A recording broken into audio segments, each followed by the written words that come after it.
Hi everyone and welcome back to the channel. So in this video I'd like to talk about table saw blade basics. So if you've bought your first table saw and you're looking at changing the blade and you're wondering what blade to buy, then this video is for you. So recently I changed one of my blades, as you can see here, and first we're going to talk about blade wear, indicators of that: the saw becoming louder, burn marks on the wood, slower cutting and broken teeth. So look out for those. And you can see this blade has damaged teeth and excessive wear.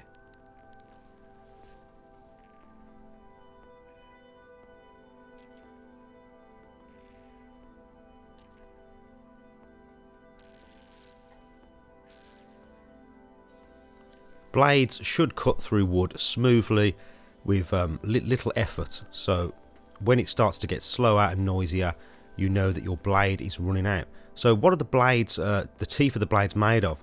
TCT stands for tungsten carbide tipped, and that means that the teeth stay sharp for longer, and you can see it's indicated on the blade itself with TCT.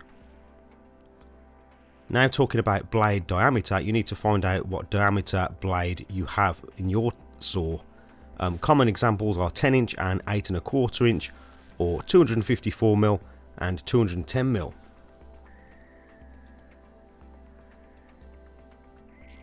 Also, you need to know the bore diameter, which is also indicated on the blade itself. For example, 30mm. And when you buy a blade, you usually get bore reduction rings to help for the blade to fit.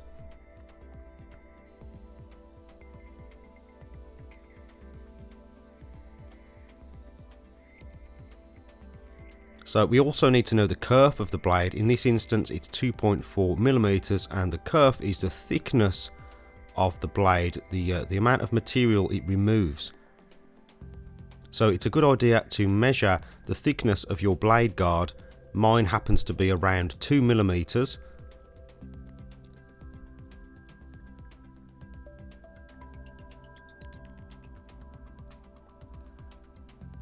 So you want the thickness of the blade to be higher than the thickness of the guard, and that will allow for the wood to pass through without hitting the blade guard.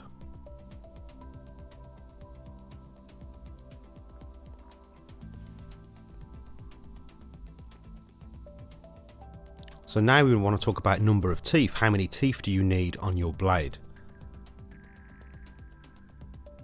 So starting off with the 24 tooth ripping blade. These are good to make fast cuts in coarse wood, or if you're ripping down some big sheet materials, they're great for that. They cut fast. And here is a 24 teeth blade fitted in my saw.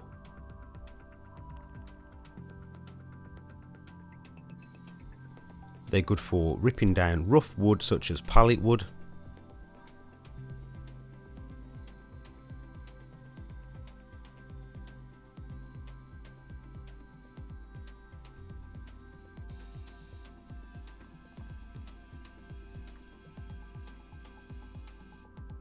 Moving on to a 48 tooth blade.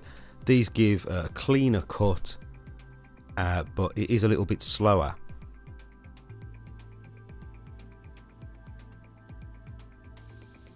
Here I'm using a 48 tooth blade just to get a cleaner cut on some hardwood.